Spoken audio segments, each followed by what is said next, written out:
Oh wow, you didn't like it. Hey everybody, this is Petey from the Spin Rack. We also have Calvin Ellis, ready to rock. today we're talking about one of the biggest collective weekends ever. They finally did it. They connected Spider-Man and Odyssey and Spider-See. Are you Somehow, for real? That's what no, they're calling it. I got it. No, they're not calling it that. I'm calling it that because they didn't do it. But at the same time, they pulled in some marketing dollars. So the Variety, NBC, the Rap, and NPR kind of talks about something else, and then they kind of slowly get to the fact that this is one of the biggest movies ever because of the worldwide sales. Like the worldwide sales, almost 600,000. So it's a pretty massive success for Marvel, and 600 million? from overseas, it's Yeah. 350 here. So And 600 million already? that Wow. somehow overseas it's turned into the Transformers. Wow. It's That turned over to is Transformers. that is impressive. Those are some good numbers. That is impressive. That is quite impressive. So that would put it. No, actually, they already put it up there. So it's number four as far as movies. It just knocked the Odyssey out of the number three, the four spot, and I guess depends. It really connects to where Michael is, or maybe this is it's a little outrageous as to say, but at the same time, Marvel needed it. With all the mistakes they were making, they needed something to kind of build them up. So, and They just like can't. It's Go ahead. Sorry. Go ahead. But with the way the comics work the same way, where it's like we have our big money. Well, naturally, they're not going to put a well. If they put some more Bowser's out, then they're counting on Spider-Man to finish the year out, that sort of thing. But they got Doom. If this does like this, then they're looking at probably 1.5 bill for the Avengers because this is some connecting to the past of what we were loving beforehand. I mean the public, not me, but the public. So back to you. What were you about to say? I'm sorry. well, I was discussing with somebody a while ago that Spider-Man, like Marvel, they can look at Spider-Man. Look, Spider-Man is successful, but Spider-Man is his own entity. You don't really get anything from Spider-Man. So Spider-Man, does well, great. Spider-Man, Marvel doesn't do well. Spider-Man is still like its own thing, and you can see that from the numbers. There, where people might be tentative and go and see something. I'm not too sure about this. I'm not too sure. What's the name? What? Nah, the last movie sucked. Spider-Man's got his own thing going. He's got his own lane. So those numbers are phenomenal. Those numbers are phenomenal. Those are better than the last movie, the numbers for the last movie, Yeah, but easily that's and I would faster. I would say the hard part is that with the last one, they could have done like a true like the comic Brand New Day and just not have to put in the Hulk and the Punisher and have 3 million throwaway villains and stuff like that. But they cashed out putting all the But stuff that's in, so it doesn't feel like it's a. They feel yeah, like that's they Marvel. know. But then I'm saying doing its own entity would be, like the Spider-Man, those Spider-Man they did, the Homecoming. They didn't get. They were expecting it to do the Black Panther numbers, and initially it just did better than the Amazing Spider-Man 2. So it's like now forever, who's it?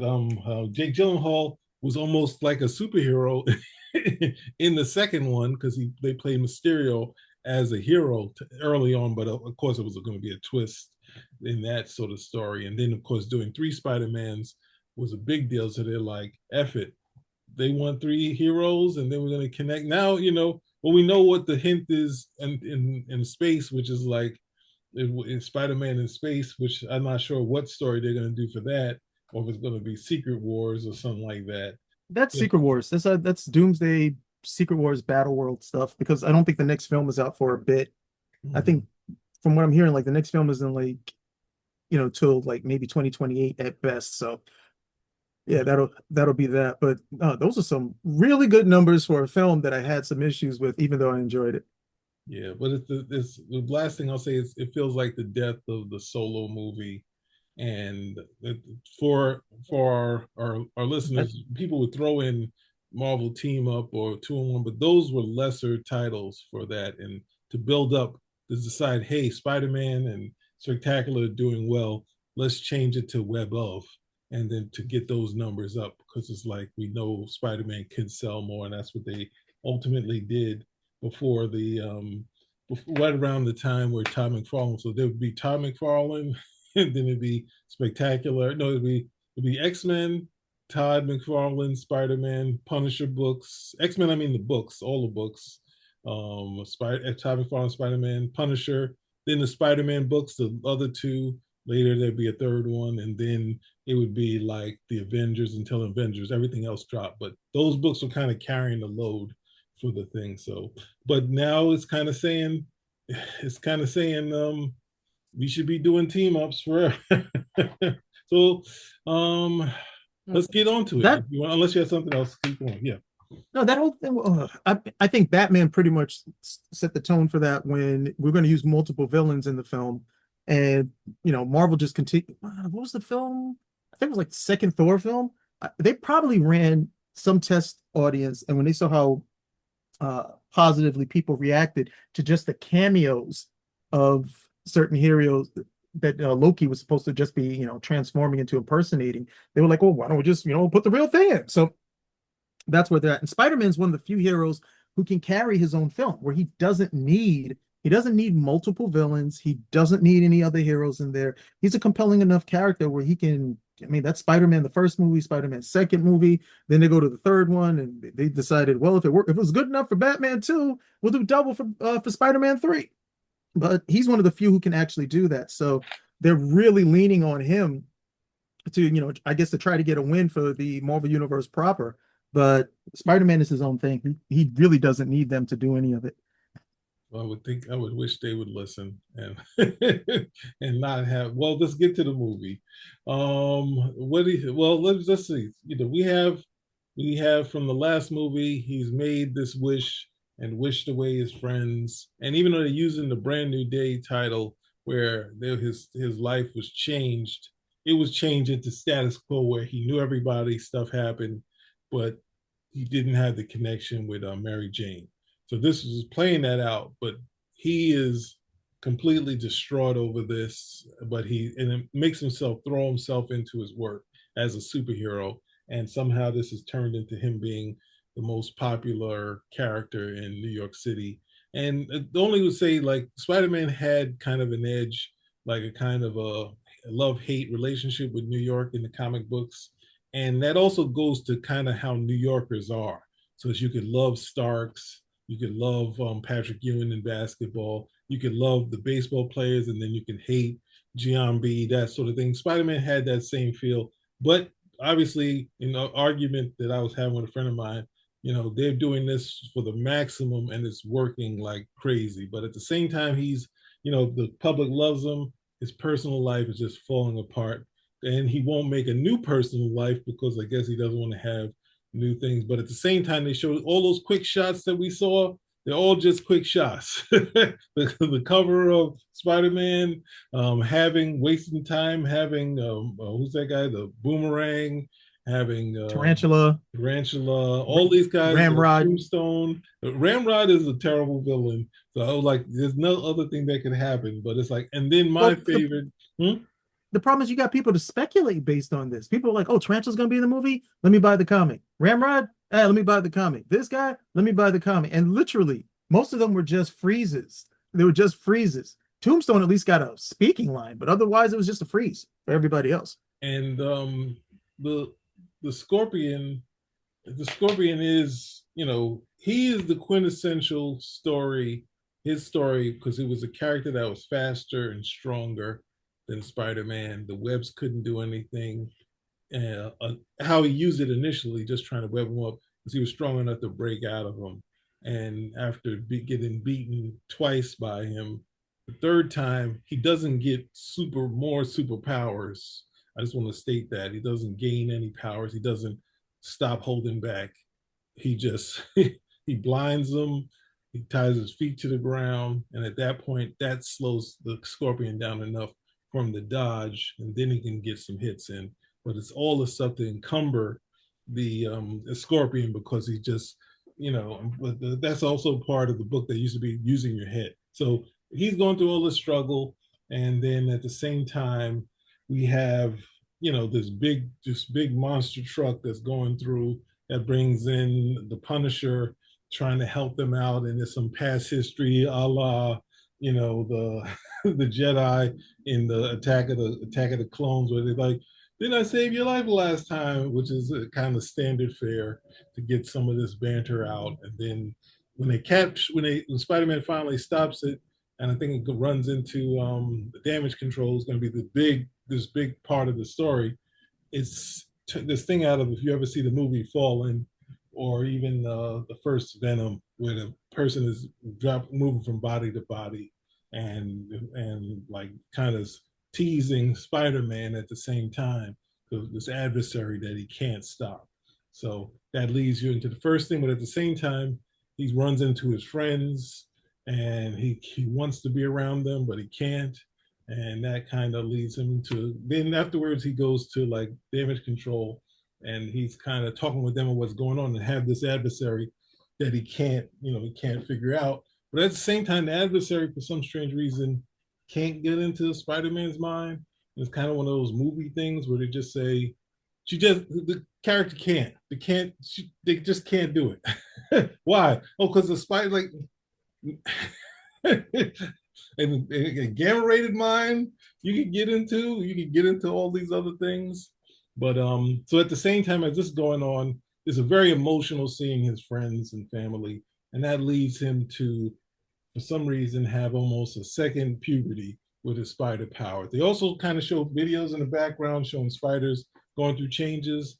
So Peter Parker has this moment where he winds up almost like the Spider Totem storylines, where he's up in the web outside of his house, and he has changes, and he has organic webs. And this is the kind of the crux of the story, where it went from him struggling, now he's just going to be struggling with his powers, and he kind of develops this thing to curtail them, but he doesn't know how to. He hasn't figured it out. Well, there's some things that are going wrong that keep causing it to go wrong. So he's but he figures that out by going to who's that guy? Bruce Banner. Bruce Banner's teaching. Bruce Banner doesn't remember him, right? So he goes to him and kind of gets some sort of idea of what to make, and he makes this little thing, but it doesn't half work. It's some work. So we get all these scenes where he's, swinging and spinning his web and falling down and hitting into stuff and that sort of thing. But then we keep running into this villain that just can, is getting into Spider-Man's head without getting into Spider-Man's head, and seems pretty lethal, and saying, "I'm going to go after your friends." And then saying, "Going after your friends," this causes Spider-Man to go after and save his friends, but Ned is gone, but only MJ's there. So he takes MJ with him. This, to me, was the best scene in the movie. As he takes them, we have the classic Spider-Man moment. She's starting to remember him.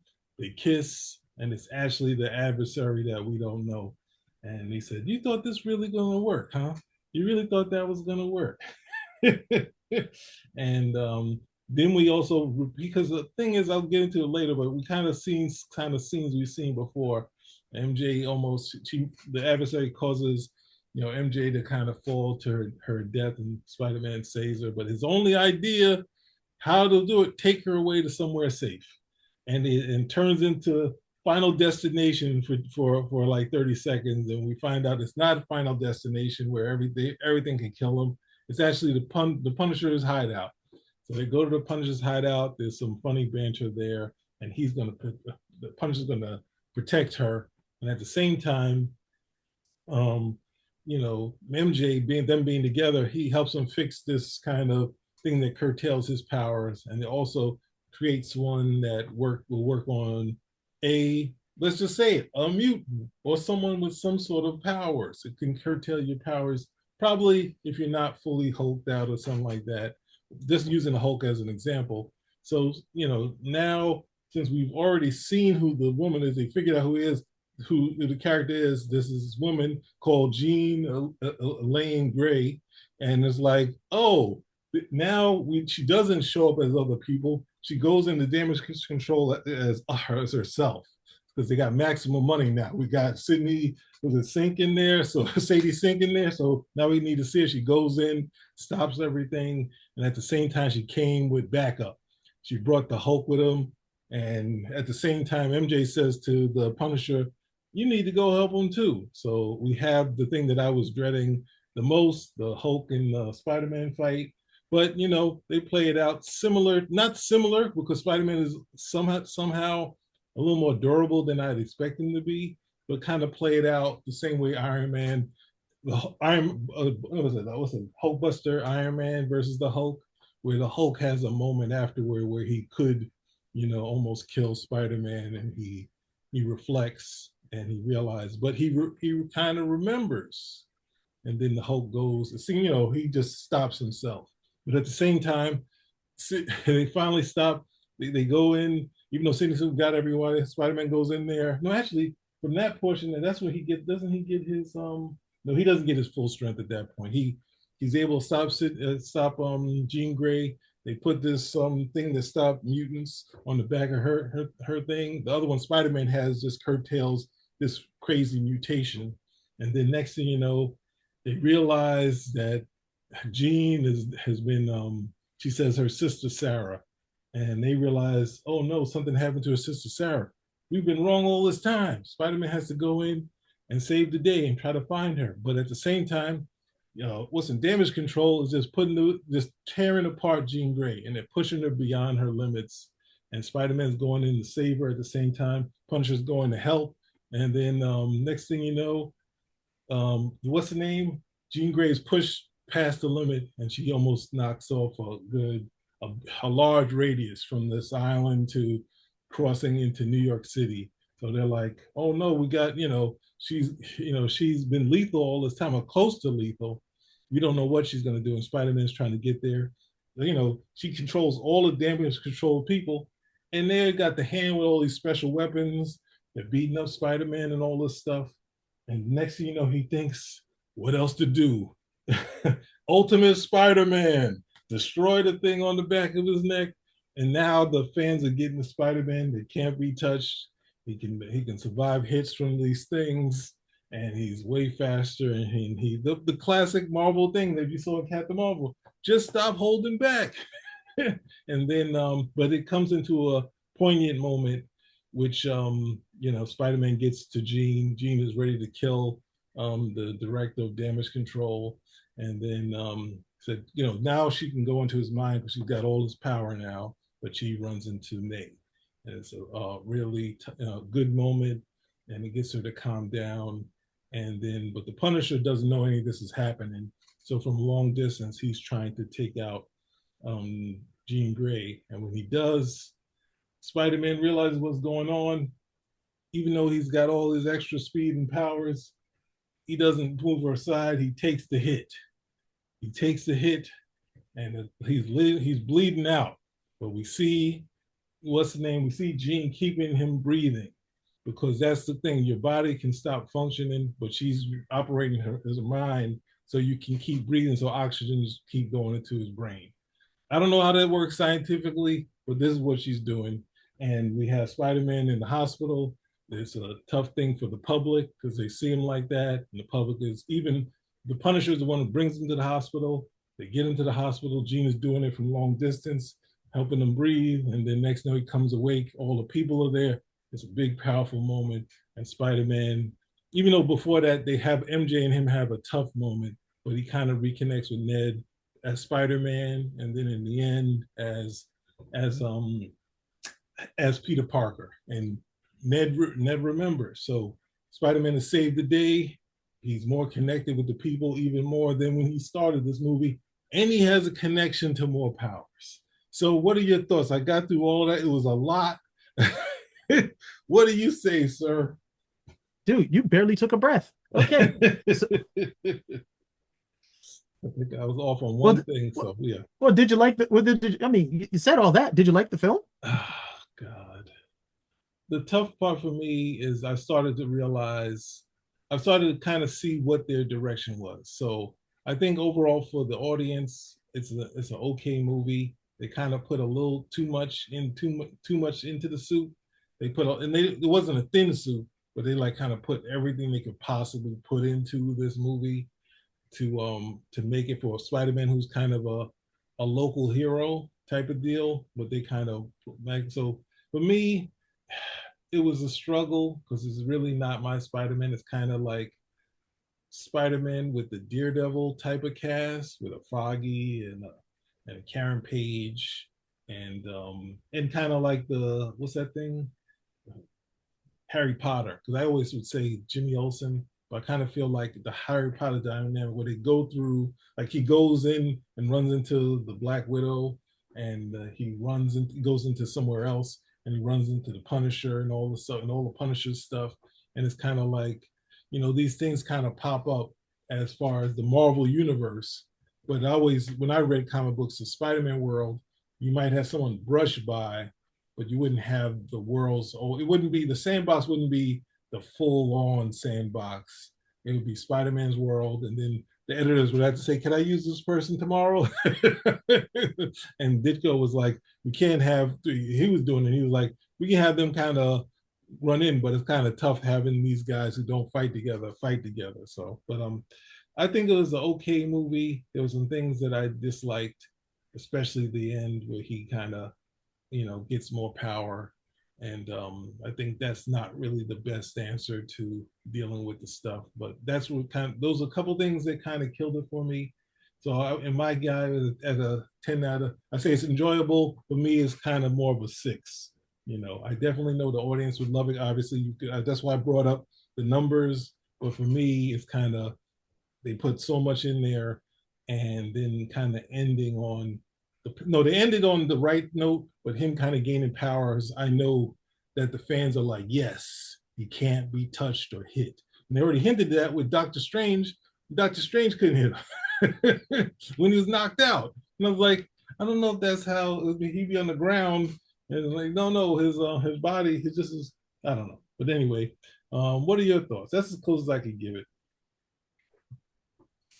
Yeah, mine was higher, but I was just trying to give it a fair rating. Gave it 8 out of 10. The problems I just had were uh, they're making some mistakes here that I don't know if they're gonna have to end up paying for coming down the pike. Because this is like the same criticism I saw with the Scarlet Witch, where she did all this stuff and then she just flew off, and that was it. She didn't have to. There was no accountability for anything that she did, and the idea that Jean Grey can come in, possess people. One, that's not even her power set.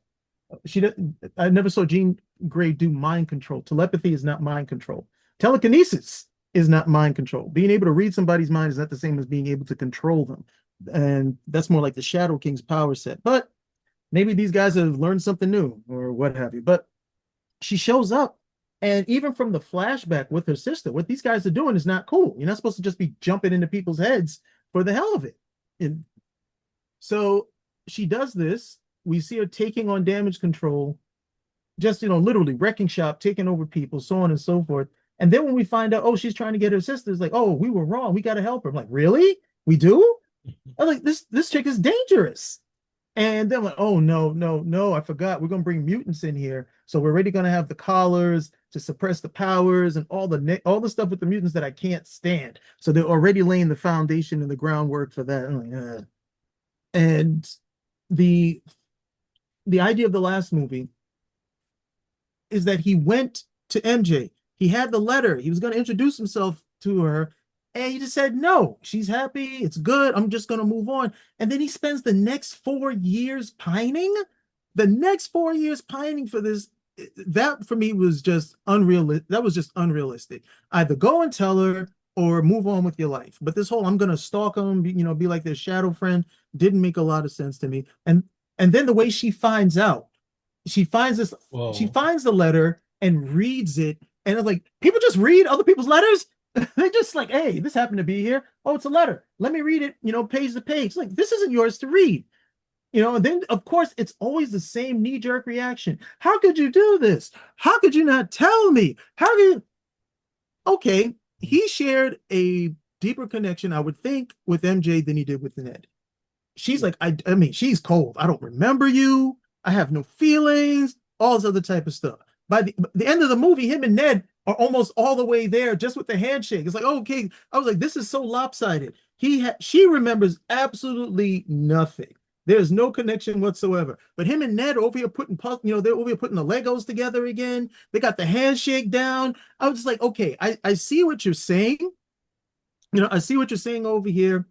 I don't agree, I don't agree with it because there's a totally different standard for him reconnecting and reuniting with MJ.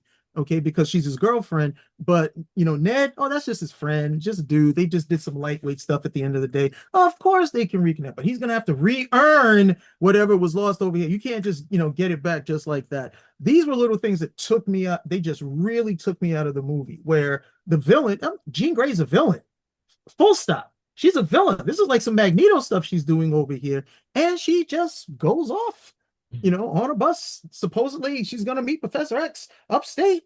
And will this ever be referenced again? Probably not. But the idea that you can do this type of stuff and it's okay. But the guy over at Damage Control, when they picked up her sister, they were right. They were 100% right. You guys are misusing your powers. Then it became, oh, you killed her over here. We don't even know if she's dead. Okay, we have no idea if we're going to see her again. And it becomes, oh, because you did this, she can just wreck shop. How many people, were potentially, put into jeopardy, because of what she did. And that was just from the first scene with the bus or the tank that got sent to Damage Control. So this whole idea of how they portray things in terms of that certain characters can come and they can do these things, and somehow there's no consequence, there's no result, there's no penalty, there's no accountability. Choose your synonym of your choice, and they just keep rolling. They keep rolling with this. I'm like, no, Spider-Man, especially Spider-Man, because he's an archetypical hero, has a better understanding of right and wrong than most of these guys out here. I can understand the Punisher saying, what? They stole your sister? Yeah, let's kill everybody. That's more in line with him. But for him to not realize, hey, wait a second, this is how this should be going. I understand how to play this right down the middle because I made this mistake once and I'm saying I'm never going to make this mistake again. But that's when he had an Uncle Ben and not just an Aunt May. So here it was just all over. That part was just so wacky and out of place for me with a character like Spider-Man. There is no moral compass in this movie whatsoever. And then the digs they just took at him. I did like that part that you referenced where, he thinks he's reconnected with MJ, and then you're like, what? You really thought it was going to be that easy? Oh, you sucker. But it was that easy with Ned. But for some reason, it's real easy with Ned. With MJ, like, no. We got to twist a knife in this dude. I'm like, who's writing this? Why is this cool? I don't get it. I don't get it why he has to, why the standard is so much higher for reconnecting with her and with Ned. These two guys were acting like it was home. I mean, literally, they have barely met each other, and they're putting together puzzles, Lego puzzles, if you will. Yeah. So the whole idea of the previous film was this sacrifice was necessary to protect them. By this film, 4 years later, it's not necessary because they're in trouble anyway. Somehow, I'm going to go after your friends, and your friends are who? Ned and MJ. I'm like, she put that together seamlessly without any problem. Well, so what was the point? Sorry, keep going. What was the point of this what was the point of this sacrifice in the first movie? Oh man, so those are some things that I had a very big issue with going on with the film. I mean, she got into the Hulk's mind so badly that she ruined all the progress that Banner had made in terms of controlling the Hulk. I mean, yeah, it was a great scene. He's bigger than ever, more brolic than ever. But now he's he's going to the hospital. Was anybody hurt? Was anybody hurt? We don't know what to expect from this dude now. And she's just on a bus going upstate to the school for the gifted youngsters who all hate Professor Xavier because, we hate anybody who's older and in charge. So those are some things that just go along with it, I suppose. But yeah, I had a really big issue with that. You can't let the villains be the villains. Stop making the heroes do this questionable stuff, if not this flat out evil stuff, and then we're supposed to just get over it. It just doesn't make sense anymore. They seem to have such a high standard. You have a high standard for Peter Parker reconnecting with MJ, but everything else seems to be, hey, no big deal. She can come in, wreck shop, no worries. Go over here. The guy from Damage Control, oh, he's wrong, totally evil, totally evil. But she can possess half the city, and that's cool. Yeah, Well, problem.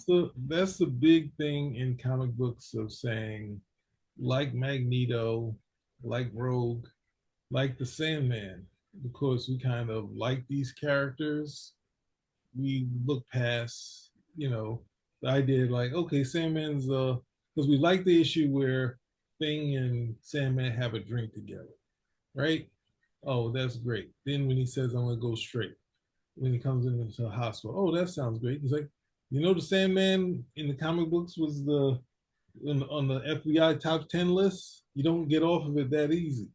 And if he and like Cap took the Falcon to court, and so he had to be he had to be pardoned for his crimes. Cap isn't just going to take some criminal and say, "Oh, you're doing good now." He said, "Well, the Hawkeye, well, how much did Hawkeye do, and how much did Iron Man excuse?"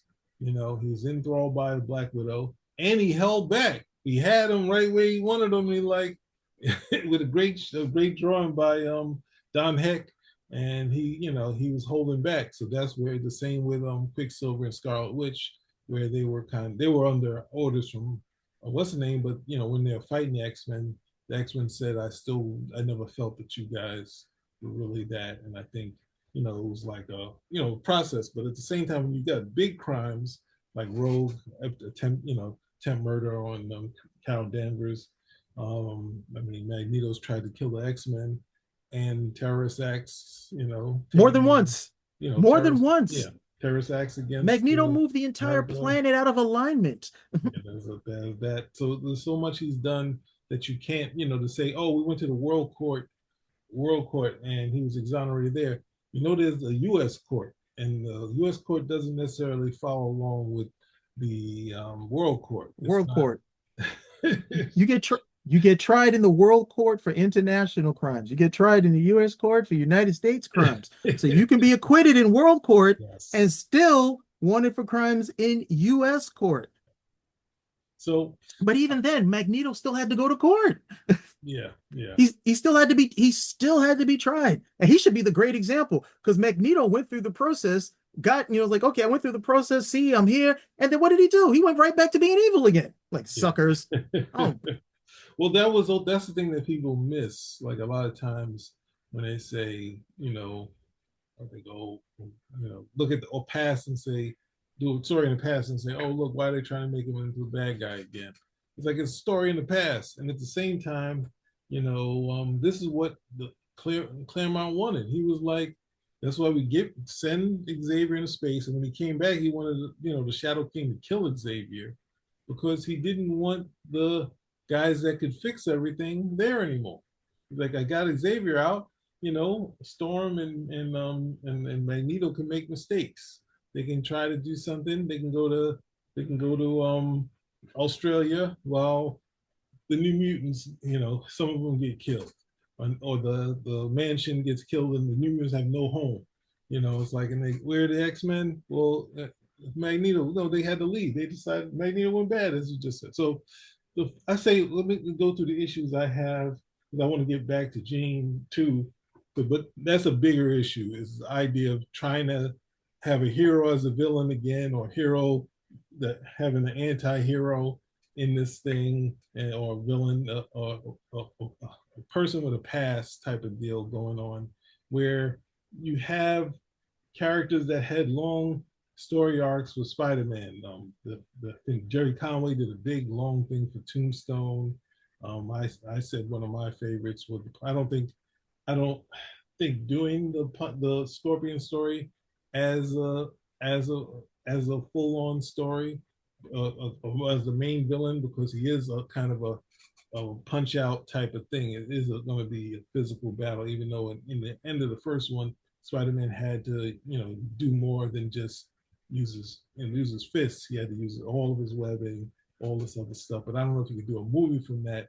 But it gets into this thing where you do what Spider-Man became. You have a great rogues gallery, but then they would bring in the Ringer, they bring in Ramrod, they bring Hydro Man, all these characters that would be like gag issues that Spider-Man would just walk over these guys or have something silly happen and then get to more poignant stories. And you're just like, how many villains that are cool are you? The Scorpion is a great name. The Tarantula is a great name. They both have great visuals. Boomerang was when he in at least the 70s and 80s when he was coming up, and I think Byrne redesigned him because Boomerang was a Hulk villain. So it's like when it redesigned was like, oh yeah, this guy is in the vein of like Daredevil and Spider-Man villains, and I wouldn't put him as a thing, but like mainly Tombstone is a kind of big arc kind of I think they did it wasn't Zeb Wells. They did a big Tombstone thing recently, but I know Jerry Conway had done one too. So he could be your big, for your Spider-Man, which is a low thing, but they're doing Spider-Man doing kind of um the Avengers type threats movies in the last couple. So that was my first thing because I don't want to do another movie when you get to the next one.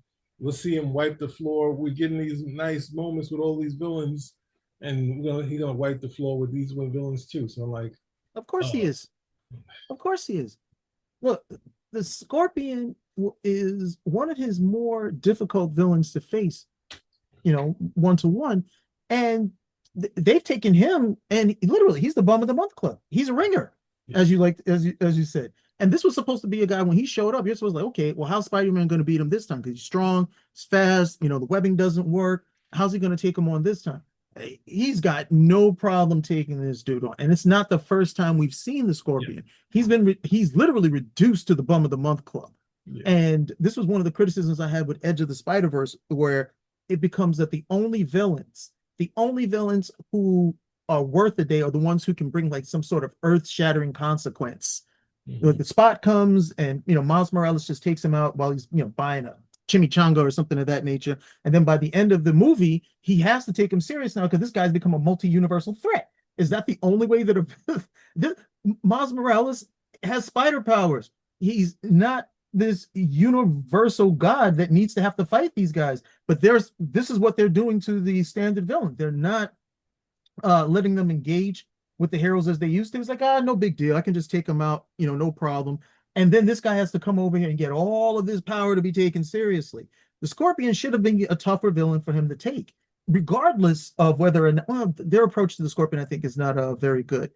But it's the same thing. It's like this is already a guy who has an excellent power set. You can stick to walls. You're powerful in terms of your strength. You're fast, you're agile, you've got webbing, you have a spider sense. You mix that all up together, and Spider-Man's a very challenging hero to defeat because he's always got this extra card that he can pull, okay? And he's got like, really good sense of will. No, we're not doing that. We're going to come over here and, he's going to evolve even further. So now he's going to be even stronger, faster. I'm like, does he really need to be? Since when should Spider-Man have difficulty taking out the hand? That shouldn't be a big deal for Well, him. yeah. That was the thing where I thought the fans would be like, but then of course when he takes the thing off the back of his neck, then okay, the hand is no problem. So, but so that was the first thing. I didn't like all of the struggle with MJ because I was just like, I understand movies like to have one, I guess almost keeping them apart so he can have a new girlfriend for the next one. With four things to say he only had what two girls. It's like, yo, in the 4 years for nothing, for what? Like it's not, and it's different. It's one of the things that when I talk about the Spider-Man that Steve Ditko did, they did a video I think on Marvel, and they said, unpopular kid, and that's a better description than I've been trying to figure out. And the Sam Raimi, loving the Amazing Spider-Man is a little bit more towards that, where he doesn't have a large group of people that he hangs out with, so it's a little closer. But this guy he's already shown he can connect when he's around people. So, and that's the character they're writing. Like I think one of the quintessential scenes with Stan, nobody blames Stan for it. They always try to say that Ditko was going one way and Stan was going the other. But when Spider-Man runs into people protesting and they're like, um, like, hey, the cameras coming? And Stan's writing the dialogue for this, and Peter Parker walks by, and he's like, "Hey, we're protesting. You should join us." And he's like, "I don't have any." The drawing is like this. I'm not really. I don't have anything I want to protest. He said, "Come on, man, you need to join." And they get in this kind of push back and forth. And Stan is writing it to the panels. He's not rewriting it and saying, because he wasn't talking with Ditko, because he could have said, "I want to join, but I got to run to go see Aunt May." He had him saying this. So then the next time you see a protest, Peter Parker is like, "Hey, both sides," because he probably got in and like, "How did that Spider-Man become a commie?" And he's like, Stan's like, "Oh no." I like that. I feel about these protests. Come and get in the book. Peter Parker's going to be the middle guy. Like, I understand. But they blame Ditko for it. When Stan and Ditko probably of the same mind. They're like, they're protesting again? No, that's a great joke. Let me write to this. Let me have some fun with this. Oh no, that's objectivism. That's him. It's him. But anyway, I would say so. I think that he, even the person that showed up to him and he's like, I had to run, find a basement to go to now, and it's just like that's just like weird. So then, before I get to my bigger assessment, I will say with Jean Grey, I will say she can control minds if she wants to, but she's really only in like kind of desperate situations that we see her. And like I think Well, at some point that's not her power. That's not her power. no, she Can she can't. She control can. minds? Yeah, the Sure. jumping part is not something that she does. That No, jumping. that's the shadow. That's the Yeah, Shadow yeah. King. And even as Marvel Girl, the whole idea was what? It was mind over matter. The fact that she could use her mind, move stuff, that was pretty much, at least that was the introduction I got. Oh, And now, younger, yeah, it's, younger. She didn't have any telepathic powers. yeah, now it's with like, okay, no, we're going straight for this. I'm like, well, what about the mind over matter stuff? Nah. But she got that at the end when they released. Oh, I got released, and now I can move some stuff. I got that. Well, I'll get to. I'm gonna have the blade and the glass in front of it. It was like, oh, we got X3. So there was so many. I don't want to say echoes because that's saying it's okay to use other people's scenes. But I'll say one thing that really bothered me with Jean more so than them doing another take was taking Sarah Gray and turning her into a mutant that was kicked out of her family, both of them being kicked out of their family's house because Turning her into a mutant who deserved to be locked up. what was it before that when they're talking about mom getting rid of us, that sort of thing. That portion was like Sarah is a human, and even when who's that Yeah, I got to push on that because what we never get to see what they're like with their mother. If they're like what they are, what we see with their mother, that's why their mother left. The mother was like, I can't handle this. You're possessing people. I well don't know what this is. I'm out of here. Well, that is the key point. That was what happened. This other thing you when Magneto's wife sees Magneto, not the story they did, and because they turned Magneto into the bad guy, that she saves them, and she's like, "Oh, use your powers. I'm out of here. You got these weird powers. I'm out of here." That's more. That was Iceman's girlfriend, and yeah, because that was in Iceman's origin, so they kind of used it for Magneto's wife, where Magneto's wife was like, my my husband is going mad with power, and that was the Magneto we saw, someone who's mad with power. So it's like, I'm out of here, and I got these kids. I can't have them with these kids, and it was the story. And then they turned it into, oh, we're in the Holocaust, we're Holocaust survivors, and these people try to kill us, and our daughter dies in there. Magneto kills them, and she's like, "Ooh, you're a mutant. I'm out." It's like you ruined her. So yeah, I do that portion of trying to turn it into the Greys don't know. Find out later that Jean is a superhero because it's outside of I think Iceman and the Beast, where their powers were seen publicly. Cyclops was an orphan, so he didn't have any parents to see his powers. The ones that saw their powers, had no reaction of the original X-Men. Jean's mom and no, Angel's mother and father didn't have any issue. Jean's mom, they find out when she's Phoenix, but they don't say, ah! They don't go like the invasion of the body snatchers and throw her out. It's shocking because she's, she has the Phoenix powers when they find out, but she doesn't disown. They don't disown her, and at the same time, Sarah Gray being human, I always thought that was a good thing that she was older, and this was something different because when we see X-Men #1, she goes to be in the school, and they say you have, something too, and she's like yes, and she does the mind over matter thing. She pulls up a chair for herself and all this stuff, and she becomes X-Men because they're pretty much secret. So Angel's parents don't know that he's Angel, but they don't have a problem with it when they find out. And I think adding this kind of negativity and switching, because I think when they're talking about doing X Factor, Chris Claremont threw a, we'll make Sarah Gray into her own, she's a Cerebro. And I'm like, we do not change in human characters into mutants. When you have a human character with a mutant that doesn't have a problem, this is the other side. You're going to have 3 million evil humans out there. You need a couple of regular people saying, oh, wow. That's how they sold us on Madeline. Cyclops is like, she grabs the thing and he's like, get away. He's like, what's wrong with you? You almost hit me. I got these optic blasts. Here's a quarter, throws it up. And she's like the most understanding person until his girlfriend comes back to life. And she's like, you can't visit her. So I didn't say I was leaving. You can't visit. If you visit her, you'll never see me again. She died in front of me in ashes. Never. Well, anyway, so I don't like humans being changed into mutants. I didn't never like Polaris switching powers, any of that type of stuff that was going on in the X-Men. You have your powers, don't put them in a chamber so you can give someone else Zaladine Magneto's powers. So that stuff doesn't work for me. I don't rewriting characters. Sarah Gray was a character who was older and had 2 kids. And she was thinking about it. She was like, hey, they didn't get to play it out because her kids were found some point later, I think.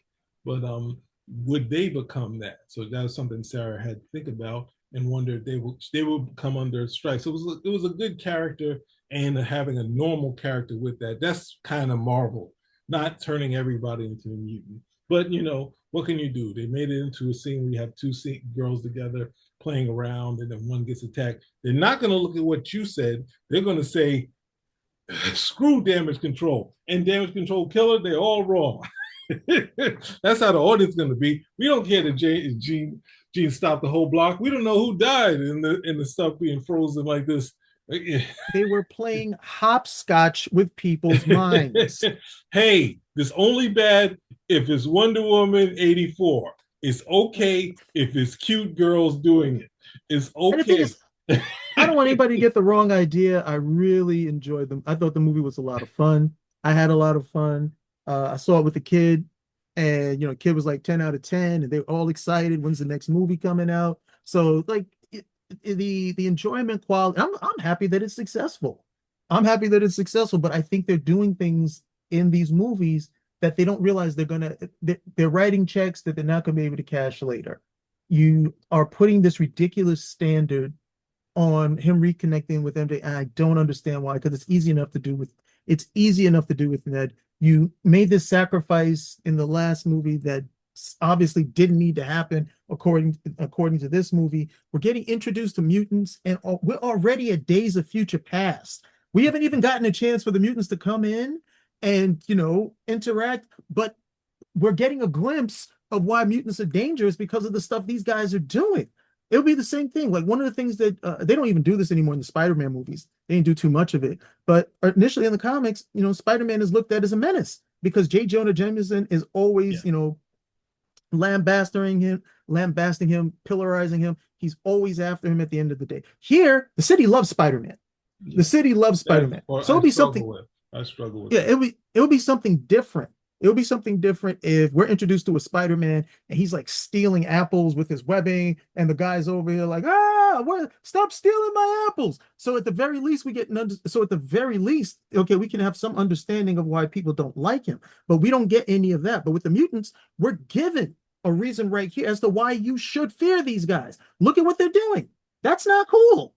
Not cool in the slightest. It's not like, hey, I'm doing the mutants that we got introduced to years ago. These were mutants who were trying to hide their powers. They were trying to hide their powers and be underneath the radar. And then when might we see them use their powers? To help somebody. And because they help somebody, they expose themselves, and that's what got them into trouble. Not here. These guys are in the park, like, yeah, we do this right. We could leapfrog all the way across. Like, no, what are you doing? This is a terrible way to introduce them. But all of because I spent a lot of time on the criticism. That fight scene Just with the hand, stay here with the me. that fight scene, that fight scene with the hand was great, especially the way he wrapped it up with what they're calling the web tornado. The scene with the Hulk, the Oh, fight not with the the Hulk, web tornado, not the web. I don't the like the scene with web the Hulk. tornado. Yeah, I'm sorry. Yeah, that was good. The scene with the Hulk, that was great. That was great. Came back and he wasn't gray, he was green, more brolic. I was like, okay, this is good. The only bad thing, of course, is that what it has to do to Banner in order for us to get like a decent Hulk back. But at the very least, we're operating with this because they didn't seem to know what to do with him as with Bruce Banner in charge. They decided to make him way too soft, and that didn't have to happen. The the overall the scenes, the fight scenes, the web swing, all of that stuff, great. And the amount of care that they put into crafting this movie, again, top, look, top tier without a doubt. They really wanted to deliver a good movie. And for the audience, I really think, especially if they were aiming at kids, they delivered great movie. They delivered a great movie, entertaining, really good. I mean, uh, when you can, I mean, I don't think there's one kid who watched this movie who wants the Punisher to go to jail. And he shot Spidey. He shot him. He put him in the hospital. All he had to do was stay with him overnight and then do a dance with the Spider-Man mask. All is forgiven. That type of stuff I can actually rock with. Part of me is like, hey, that's closer to the Punisher from the comics, where hey, I don't care. I'm killing. And if Spidey gets in the way, well, too bad. He's usually, annoying me anyway at the end of the day. So they do soften them up for there. But I think those things for the audience that they're going, and it was very much embracing of a younger audience, all of those things spot on. It's these other things that don't make any sense. Remember the scene? He goes to MJ and he says, I just got to let you know, at one point, she took over your mind and you kissed me, but it was her, and I kissed you back. And she's like, thanks for letting me know. And I'm like, why is he telling her this? That's Why? for I'm like, Wonder Woman. what? Anyone, no one's gonna say that for Spider-Man, but any of the people that complain about Wonder Woman 84 and taking over what's the name's body. Oh, for how long? Oh my God, that's terrible. But that's for that audience. I was seriously like, I was like, thinking, I'm like, why is he telling her this? I was like, why is he telling? Like, he this responsibility to something that you have absolutely no control over makes no sense. Well, somebody possessed you. I didn't know it. And kid, oh, I'm sorry about that. Oh, it's okay. Thanks for letting me know. You had no idea. Nothing happened. It was a kiss. No, no, no, no, Yeah. no. It's never just a kid. I'm like, okay, you guys are going to end up paying for that. You guys are going to end up paying for that later because you're not going to be able to have. What do you like to do? All these meet cutes that you want to do. You're going to meet cute, and that's going to be the end of it. You're going to be literally like big Victorians who the best you can do is hold hands, and that'll be it within a movie. Like these type of decisions don't make a lot of sense to me. They really No. don't make a lot of sense. And if that was the case, that he was going to have to be that apologetic, why did you do the scene in the first place? You could have just left that at a hug, and then I would love to see that. Well, you were possessed, and when you were possessed, I hugged you, and you kind of hugged me, but you weren't in the right mind, so I'm sorry about that. It's ridiculous, some of the stuff that they're doing at this point. So I look at those things and they stand out to me because of these choices that they're making. I think they're going to end up paying for later on because they tend to just tack even harder into those choices, not look at it and say, you know what, maybe we can lay off some of this stuff. It's not quite working. We don't need to introduce these heroes in this morally nebulous way. We don't need to embrace every single societal norm, especially when societal norms have been transient as all hell the last 15 years. But those particular things stand out to me. Otherwise, hey, 8 out of 10. A solid, entertaining movie that definitely deserves to make the money that it's making. All right, don't want anybody to get that confused. I 8 out of 10 enjoyed it, but these other things just become so glaring because I see them so often, and that they're seeping into a Spider-Man movie. That for me is a problem. Well, I would say the the harder part, what you were saying. Well, I'll just have to jump to the other thing. The harder part of this movie for me is that as they once they got to the whole one of the things I feel like they tried to do was to do the Sam Raimi Spider-Man. It's like someone asked, or some studio said, "This brand new day, give me Spider-Man, the Sam Raimi thing." So I want to see him struggle with the organic shooters, and they created the double shooter. Oh, I'm putting this on there, but it can't go together. So they have this other thing. They have the scene. He's fighting against.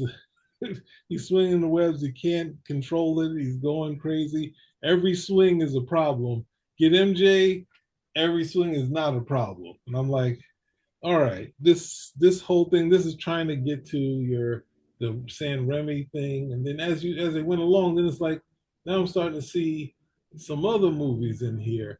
I'm not going to go quickly to the end after Spider-Man gets shot. I'm like, now we're in Superman Returns. It's like, oh, Spider-Man's in the hospital, and everyone is worried about him, and we played out exactly the same amount of time that they did in the Superman movie. It's like this Superman movie, but it's one of the more powerful scenes in the movie. People have issue with it, but one of the more powerful scenes. We're gonna use this scene, and we're gonna then was like we're gonna take these scenes from here and here, and it's just like, and we're gonna try to get some of Spider-Man 2. That not to say the dynamics with having against the building and that sort of thing.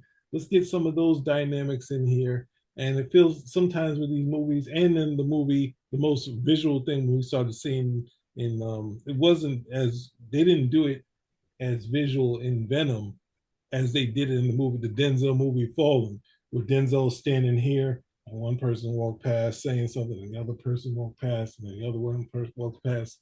So, and I feel like a lot of movies these days, some of the things that I did there in the mood film, they don't take out, they don't do the scenes different, the more different than the actual scenes they're trying to redo or say I want to revisit that.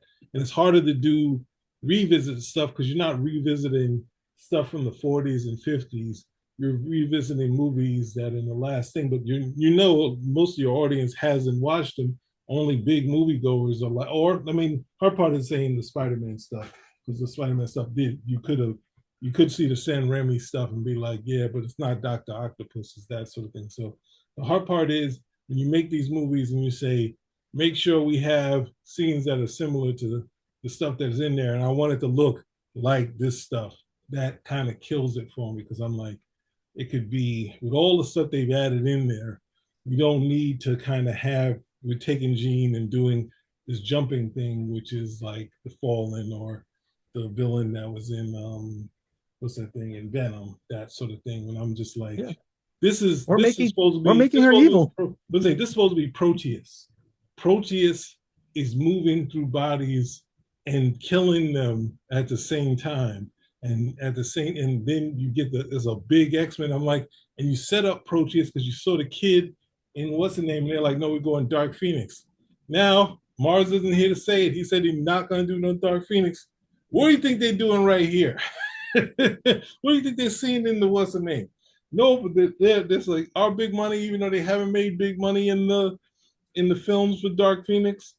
They're doing the dark. They're getting us a Dark Phoenix. The only thing I can say, having Jean Grey be Sadie Sink, is that they can't do the romance with Wolverine no more. Thank you. You're not gonna be. You got a Wolverine that's umpteen years old. He's not the young guy he was when he started. So there's no chance y'all could do that. So like the one saving grace I can go for. They can't have this, but then they'll turn them into They'll find a way. Wolverine and Jean working together. So that's Don't worry. mainly what I took points off as for similar scenes. And with this, you could really pull from the Spider-Man. Spider-Man. I mean, come on, it's gonna get to 1,000 pretty soon. You got a ton of classic stories that you can pull from, and you have the brand new day stuff, which had it kind of streamlined of what the dynamic was. And they're like, no, it's a movie. We have to go through all the struggle of him gaining the supporting cast back again. And May isn't dead.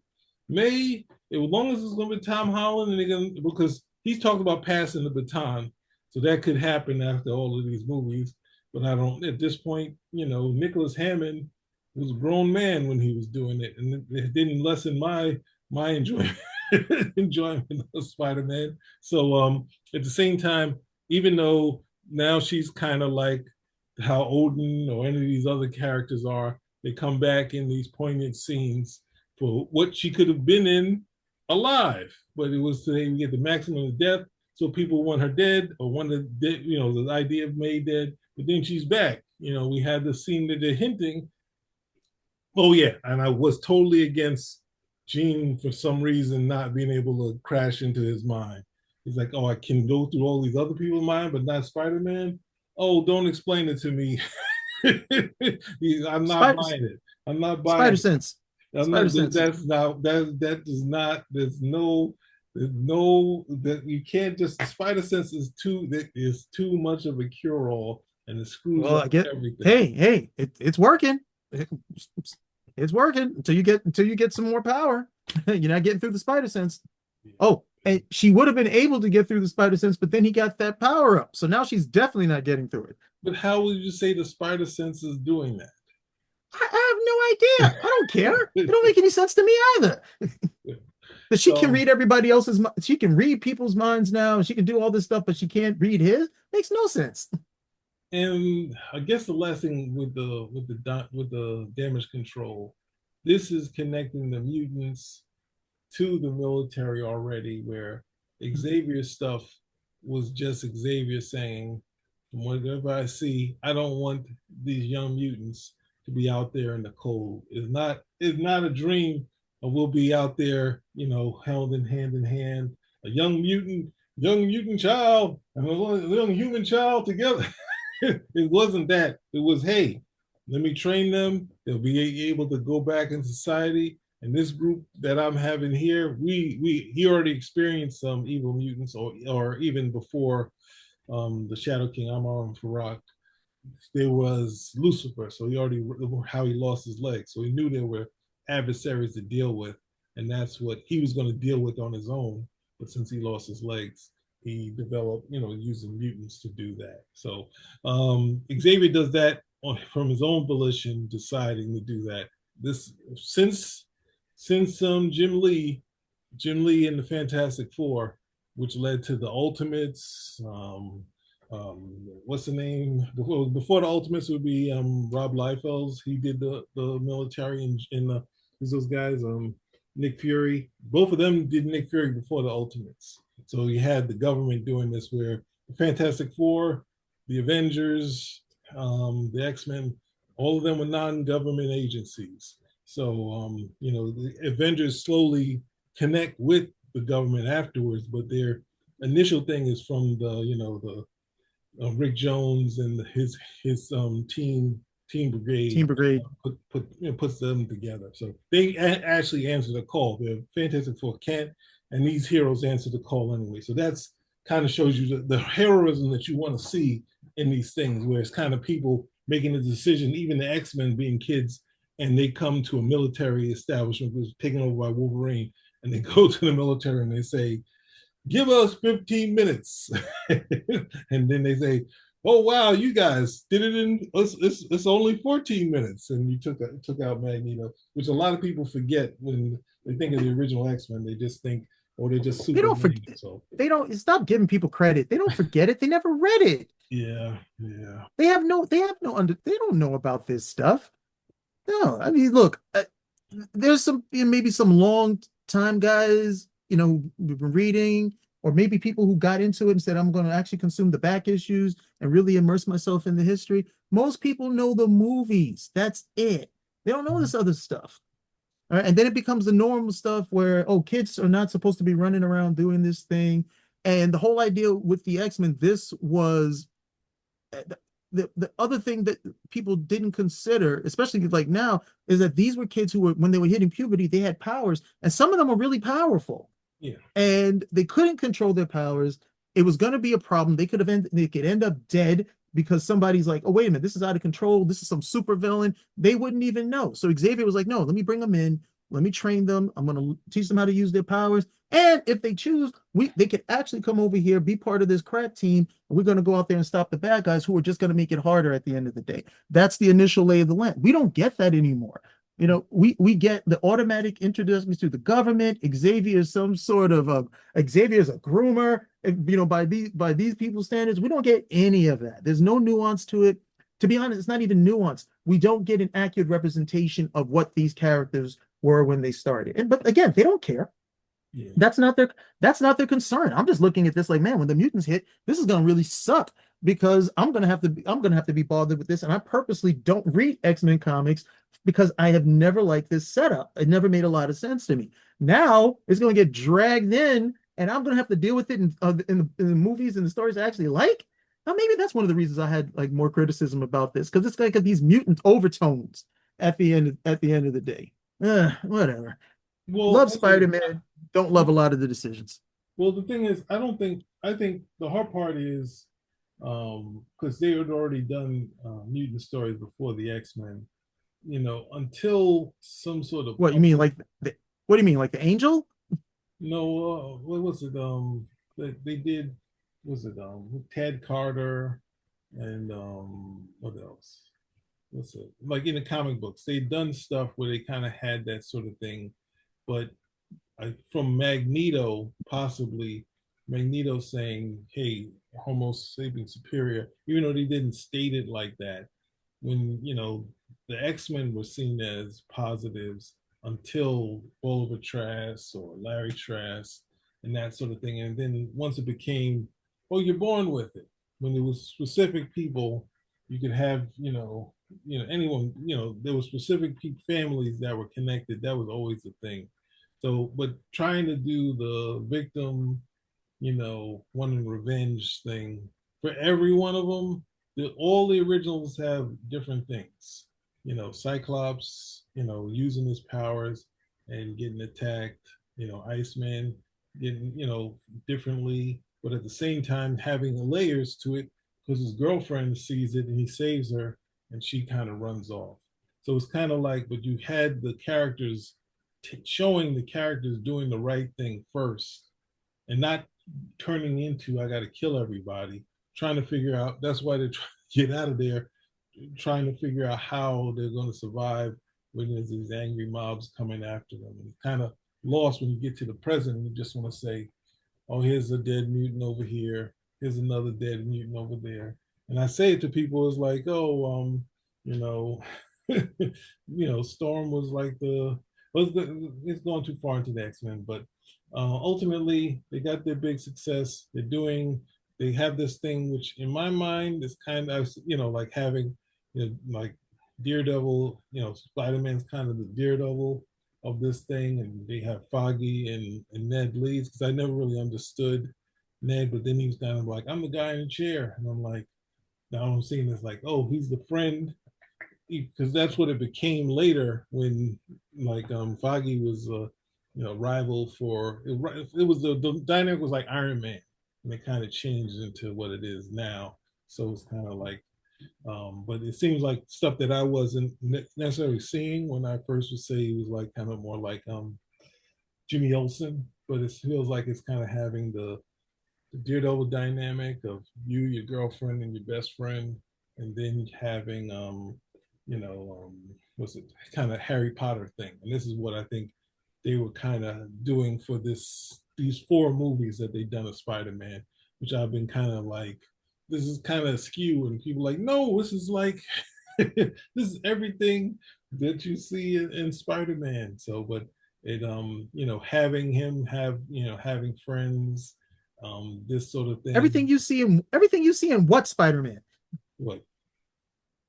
When they're saying everything you see in Spider-Man, That's everything what you they see say. in That what's say people look at it as, this is what I see in the that's what I'm comic books. talking to. This is Who, the old who ones. what Spider-Man? The Spider-Man you saw from the first Tom Holland movie? What Spider-Man are you talking about? I'm saying the people look at it and they say, this is what I read in the comic books, when it's not that. They kind of say, What no, it's yeah, that's perfect. what I would ask. What comic book? What comic book were you reading? This isn't it.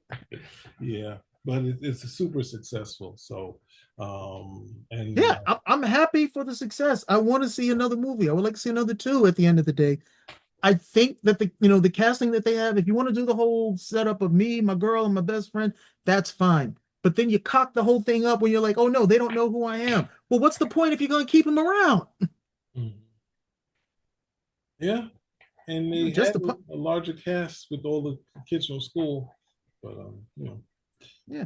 It's like either he's moving on or he's not moving on. If he's not moving on, then you need to rectify this. But I don't want to see two movies of him pining for the girl he can't have anymore after he's already been pining for 4 years. But he can get his best friend back with no problem. Just do the secret handshake that somehow they both still know. yeah, just gonna have a they're gonna have a moment in the next one where he's with um he's with the guy who look she's with the guy who looks like Flash. It's only like 2 steps hotter. It's like I wanted Flash, but I wanted something just above. Like the guy looks exactly like Flash. I thought that what I thought that was Flash. I was like, he said, why did they got a character that looks just like Flash? They just showed a picture of Flash, and now this guy looks like Flash. So they were, oh, you're doing a joke. It's like, but no, it looks like it. But No, I ultimately, thought yeah. that I thought that was Flash. I was like, wow, he finally grew up. Okay. So we had, but the thing is to get to the next movie where he brings in the girlfriend to the, hey Ned, this is Peter and this that, and the other. This is my girlfriend. And she's like, girlfriend? He's like, you kissed me on the thing in the last movie. You said you forgot.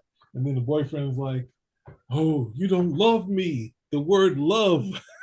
Oh, good that grief. that Good. kills me with the word love is like, I never like y'all kids. Y'all gonna meet somebody else.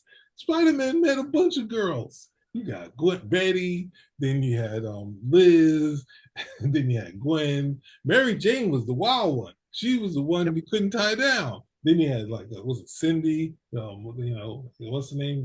Nothing happened with him and Lori Grant, but they have her in the woman in his life, and just like he was always sweet. It's like, oh, it could happen for that too. And then you had the black cat. So it's like, and even that, we were talking about it, the joke of, hey, he has a woman problem. That must mean, he might be thinking about going to the other side. So that's what the joke that he had so many different girls and different girls problems. But the girl problem is because he had to go out and save the world at the same time and do his day job and take care of Aunt May and all this other stuff. That's what his struggle with girls was, that he couldn't spend time going to school, dating, and then coming home and sleeping. He would go out and save New York, not the world. He would save New York. But that's it for me. Any last words? Go see Spider-Man. You're going to really enjoy it. Spinnerack. Out.